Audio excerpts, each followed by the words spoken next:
मैं भारत जोड़ो यात्रा के बारे में बात करूंगा। भारत जोड़ो यात्रा के ज़रिए आप क्या समझते हैं कि आप कम्युनल एजेंडा और नफ़रत तोड़ने में कामयाब रहे? और दूसरी एक अहम बात यह है कि क्या आपने जो दौरा किया है अब तक, उसमें जो अवाम के मसाइल है, इश्यूज़ हैं, वो उनमें सिमिलैरिटीज़ क्या देखी हैं आपने, वो हम जानना चाहेंगे। भारत जोड़ो यात्रा एक विचारधारा है और एक सिंबल है, और जो बीजेपी की विचारधारा है उसके खिलाफ क्लैरिटी से एक दूसरी विचारधारा रखने का तरीका है। रास्ता लंबा है। बीजेपी से लड़ना, जो इंस्टीट्यूशनल कैप्चर इन्होंने किया है, उससे लड़ना 2 मिनट का काम नहीं है। मगर भारत जोड़ो यात्रा एक बहुत अच्छा कदम है। मेरा सवाल यह है कि ये भारत जोड़ो यात्रा का जो फैसला है, आपका खुद का है या पार्टी का है? दूसरी बात यह है कि इससे क्या पार्टी को क्या फ़ायदा होगा? क्या दोबारा इक़्तिदार में कांग्रेस वापस आएंगी? देखिए, किसका आइडिया था?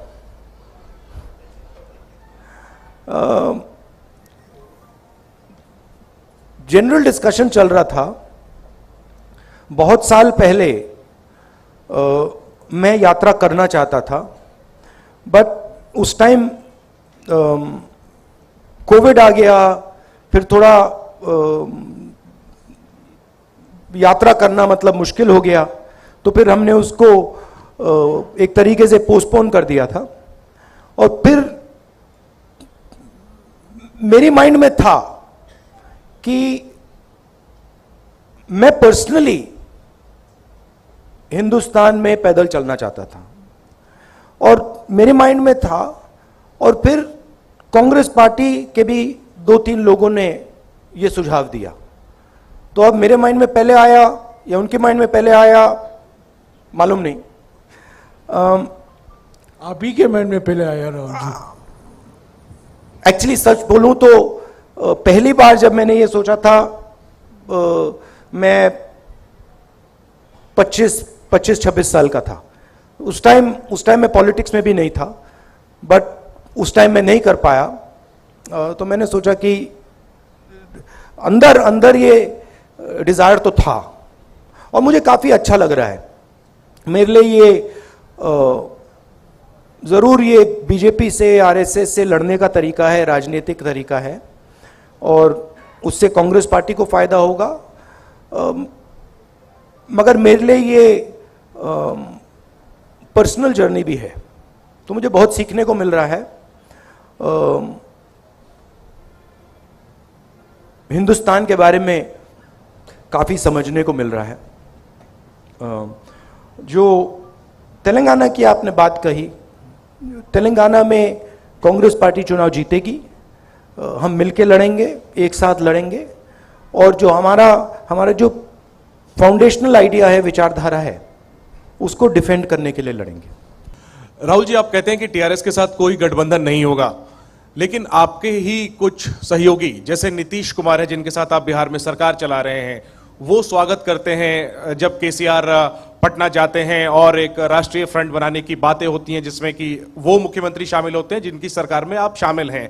तो ये फिर आप कहते हो कि टीआरएस कंफ्यूजन फैला रही है। क्या इन चीजों से कंफ्यूजन नहीं फैलता? और राहुल जी, सवाल कंक्लूड कर लूं कि क्या भविष्य में 2024 में आप कहते हो कि तेलंगाना में कोई समझौता टीआरएस से नहीं होगा, क्या 24 में नौबत आएगी तो भी कांग्रेस टीआरएस के साथ कतई हाथ नहीं मिलाएगी किसी भी सूरत में? देखिए, सबसे पहले ये मैं नहीं कहता हूं, ये तेलंगाना की जो लीडरशिप है, कंबाइंड लीडरशिप है, वो कहती है। जो वो कह रहे हैं उसको कांग्रेस पार्टी एक्सेप्ट करती है और उस बेसिस पे एक्शन लेती है। नीतीश जी अगर ये टीआरएस से बातचीत करना चाहते हैं तो that is his concern, that is his desire and he is welcome to do it. But for us, हमारे लिए तेलंगाना में we are very clear.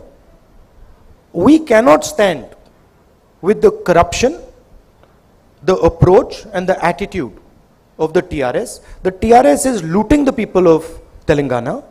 It is snatching land away from Dalits, from tribals.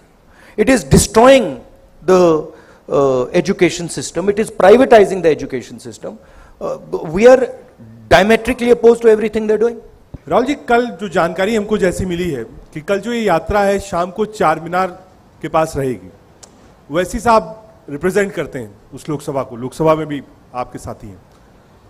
कुछ लोग कहते हैं वो BJP की B team है, वो आपका भी विरोध करते हैं, बीजेपी का विरोध करते हैं, गुजरात में भी चुनाव रखते हैं। सवाल कीजिए। राजनीतिक रूप से कैसे देखते हैं आप?